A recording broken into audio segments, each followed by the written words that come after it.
do have some hypertext chops and things like that, but I'm not going to be talking about that today. I've got quite a different topic. This year I have been feeding some trolls. We've been told very much in my youth, do not feed the trolls. You'll only encourage them, ignore them and they'll go away. This is terrible advice. Okay, so this started last year when I was involved, about a year ago, when I was involved in an argument online with some anti-vaxxers, and I realised what I was doing was just demonstrating how clever I was to my friends by demonstrating they were ignorant of certain technical terms, and they were scared of chemicals in their vaccines and things. And I wasn't convincing anyone, I was just making them hate me, and why was I doing this? I got a bit, kind of had, found this concept quite recently, which is the idea of when you're having an argument, mostly for the satisfaction of having the argument, neither of you are really learning anything, it's that you're kind of debating with each other for shits and giggles. This is almost every argument with anti-vaxxers, or possibly with people on the other side of the political spectrum to you, with people who have a disagreement about this Brexit thing everyone's so excited about. No one actually ever learns anything, everyone just shouts their talking points at each other and somehow feels better about it. And this is very much tribalism. And it's growing in our society. It's been a huge thing in America where everything has to go red or blue now. Everyone's really surprised Democrats got baseball. No one saw that coming. So I had this moment that, like, the people I was arguing with, they weren't these vicious doctors who are exploiting this to make money. These are mothers of autistic children who are freaking out because they've been told it's their fault and they're trying to save other people. The worst part of this is I realised that an awful lot of anti-vaxxers are probably autistic themselves and don't realise it because they've gone undiagnosed, and that's why they've had anti-vax children. They've had children with autism, and they're blaming things. So weirdly, statistically speaking, there's probably an unusual number of autistic people amongst the anti-vax community. Don't tell them. Right. So later this year, I ended up involved in a bit of a shindig in Whitehall, where Extinction Rebellion decided that we're a bit cross about the climate and wanted to annoy the government into maybe doing some stuff about it. Whether or not you support or don't isn't important to this talk.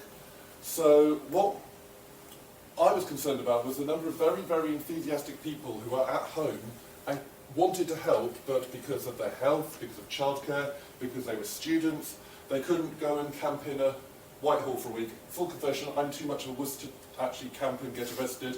I had a very, very crappy hotel and nipped back there every night. Spent most of my evenings in the pub doing social media, which was my role in this.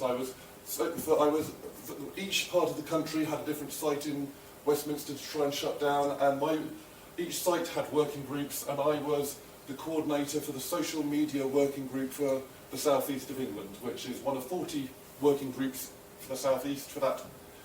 And so hopefully I'm not too much of an organiser to be targeted on the grounds. There was probably 400 people at the level I was working at, and each of us had a bunch of people working on that working group. So it wasn't just a rabble, it was very, very organised disorder. No one knew what everyone else was doing, but everyone had a job to do.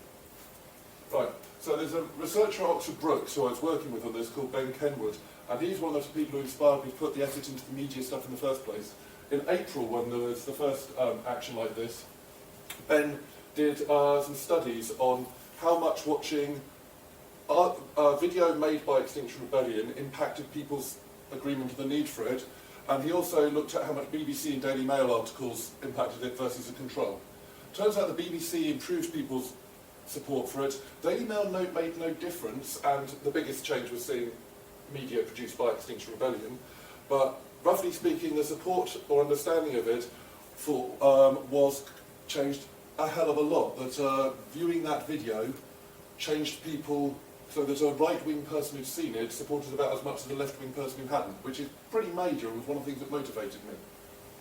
So what I did was, while I was working on this, I set up the Troll Patrol, which is now called Rebel Responders, but I like Troll Patrol. And that was people who we enabled, who were already arguing on social media and angry, but smart people at home who wanted to help, and actually form a community and help them support each other based on what we learned, good practice, and a bit more of some of my sort of web sciencey cynicism. So started by thinking about who actually is responding negatively online. Who is the people who are attacking us online and why? And so the classical troll is this: I did it for the lulz, 4chan, we don't care, we're nihilists, we're just here to cause trouble for fun. Mostly male, not entirely, mostly teenagers of all ages, and there's a certain just childish imp of the perverse, I want to cause trouble. I will say whatever the talking point of your enemy is to wind you up and get you fighting. I have that gene myself, I try not to be that guy, but you know, that, I think, what it would, before the internet, it was what would be called a wind-up merchant. The kind of person who enjoys triggering people into acting out. But then we have the mild scary one, which is the more serious state-funded people who are trying to cause trouble. And initially, from what we know from the leaks in troll farms, they were just promoting a side politically. Now in countries like ours, from what I understand from the leaks, they promote all the sides against each other, just encouraging divisions so that we become more and more partisan and hate each other. Oh look, Brexit, oh look, Republican and Democrat divisions getting wider and wider, we're losing.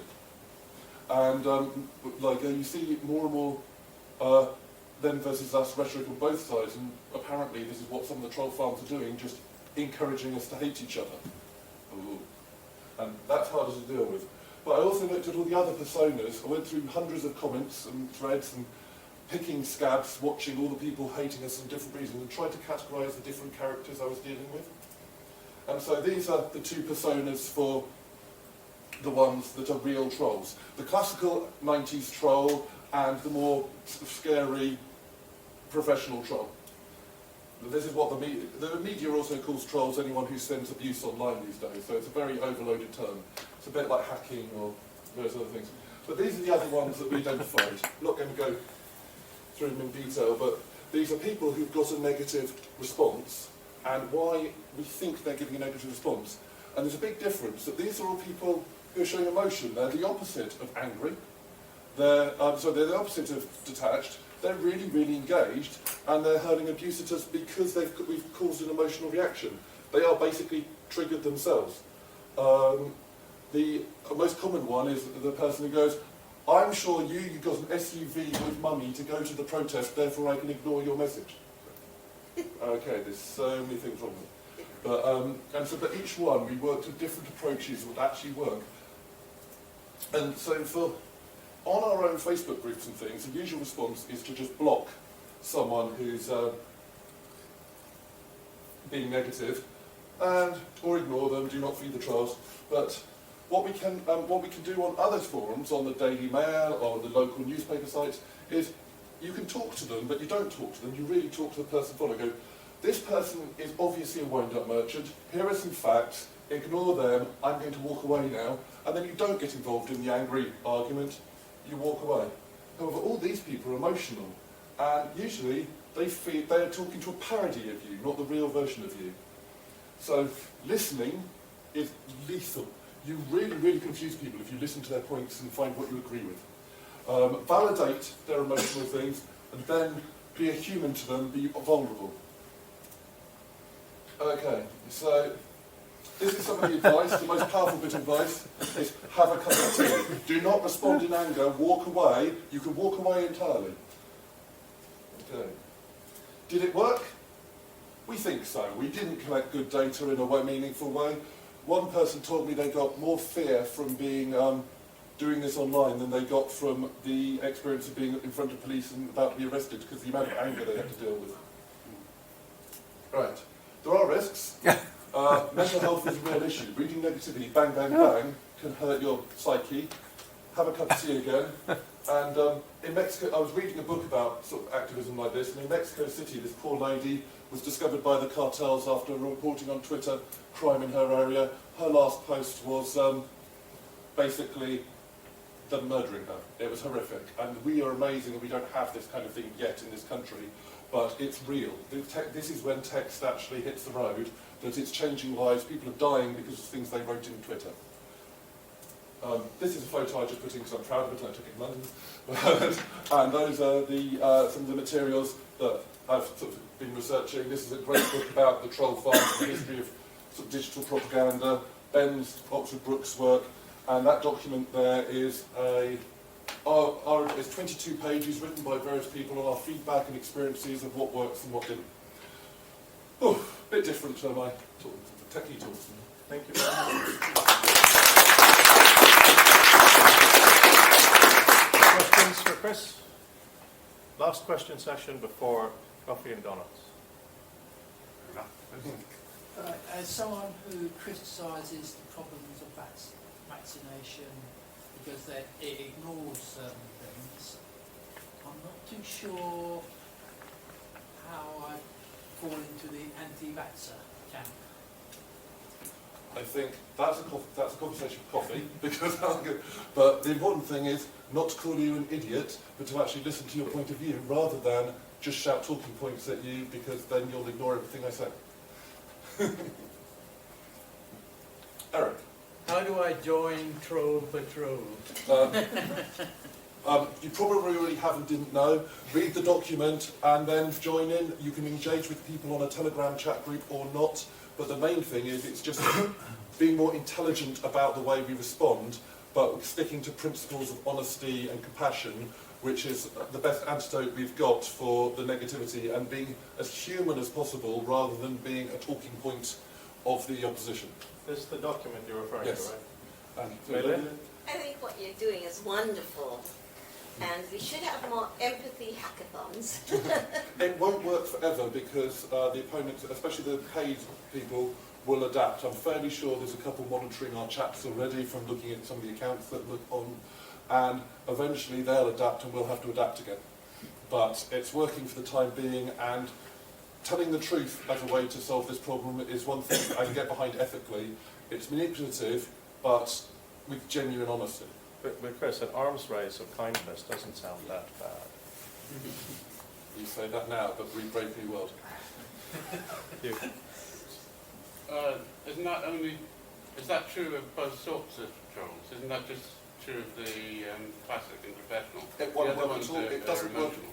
Compassion doesn't work at all on either kind of real troll. So what I meant was the arms race. Yes. The- Well, no, 4chan are really, really creative as well. But they're the classic trolls. Sorry, Yes. you had you had classic and professional, and then you had all the other ones who were emotionally engaged. Presumably they don't engage in an arms race. No, the rest don't, you're right. But the classical, the two cult trolls who cause trouble do, and so being aware that there may be tactics to derail these tactics as well. I don't know what they might be. But it's working, it's really hard work, it's exhausting, but it's a lot more effective than telling people they're wrong on the internet. What is the role of fake news? Pardon? What is the role of fake news in trolling? In your experience?